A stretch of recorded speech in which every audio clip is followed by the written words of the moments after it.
प्यारे दोस्तों, आज की कहानी सुधा नाम की एक लड़की की है। सुधा एक बहुत ही आलसी लड़की थी। घर के काम करना तो दूर, वो एक गिलास पानी के लिए भी अपनी माँ पर निर्भर थी। अरे अब उठ भी जा नालायक, 10 बजे तक सोती रहती है। अरे कुछ तो घरेलू लड़कियों वाले लक्षण दिखा। सोने दो ना माँ, क्यों परेशान कर रही हो?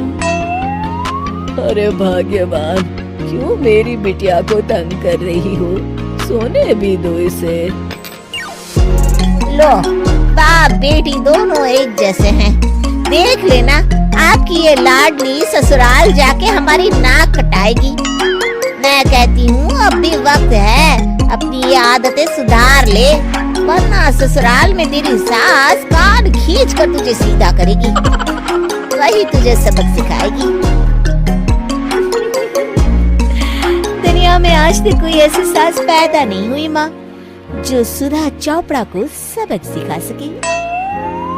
लेकिन होनी को कुछ और ही मंजूर था। सुधा की शादी एक ऐसे घर में हो जाती है जहाँ उसकी सास एक रिटायर्ड पुलिस वाली थी। अब कहानी में मजा आएगा। हाँ माँ, यहाँ सब बहुत अच्छा है। मेरे ससुराल के लोग भी ना बहुत मिलनसार हैं। ठीक है माँ, मुझे नींद आ रही है, फोन रखती हूँ माँ। ठीक सुबह 5 बजे। अरे जल्दी उठो भाग्यवान, वरना कयामत आ जाएगी। क्या हुआ? कौन सी कयामत आ जाएगी? अरे मेरी माँ आ जाएगी। तुम नहीं जानती, इस घर में सिर्फ मेरी माँ का हुक्म चलता है।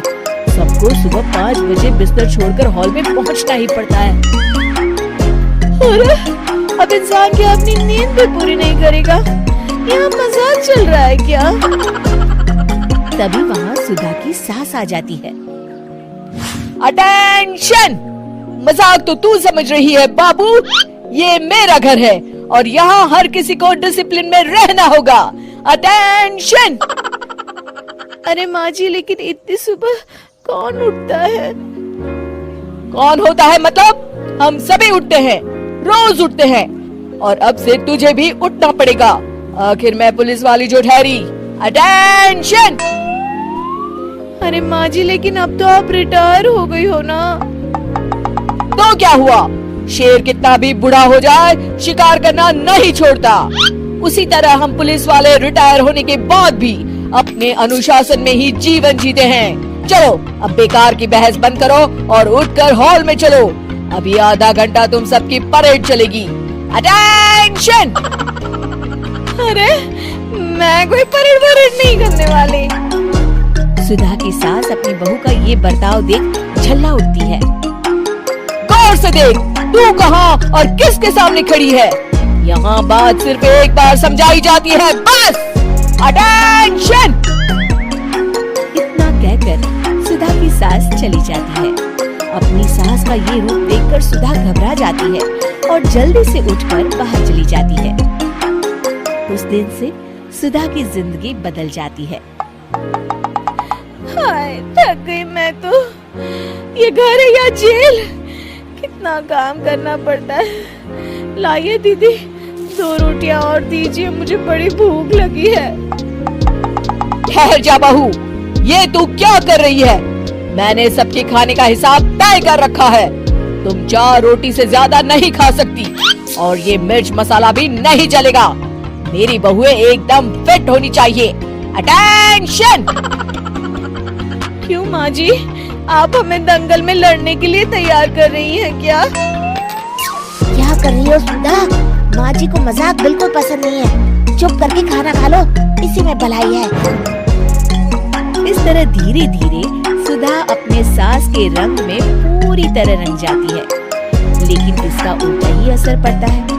सुधा अपनी सास से भी ज्यादा अनुशासन की पक्की हो जाती है। सुधा की सास तो सबको 5 बजे उठाती थी, लेकिन सुधा सबको 4 बजे ही उठा देती थी। दूसरी तरफ सुधा की सास की उम्र भी हो चलती है। माँ जी, आजकल आप सुबह उठने में बहुत आनाकानी करती हैं। मुझे ये सब बिल्कुल पसंद नहीं है। अरे बहू, मैं तेरे हाथ जोड़ती हूँ, भगवान के लिए अब मुझे छोड़ दे। इतने सवेरे उठना और कसरत करना अब मेरे बस की बात नहीं है। माँ जी, आप मैदान छोड़ के भाग रही हैं। आप तो पुलिस वाली हैं। अटेंशन। अरे अब कहाँ की पुलिस वाली, अब तो मैं रिटायर हो चुकी हूँ। बस बहुत हो गया, अब तुम सब जैसे चाहे वैसे जिंदगी जियो और मुझे भी जीने दो। अपनी सास को गिड़गिड़ाते देख सुधा मन ही मन मुस्कुराती है। इस तरह उस दिन के बाद से सुधा के ससुराल वाले एक सामान्य जीवन जीने लगते हैं।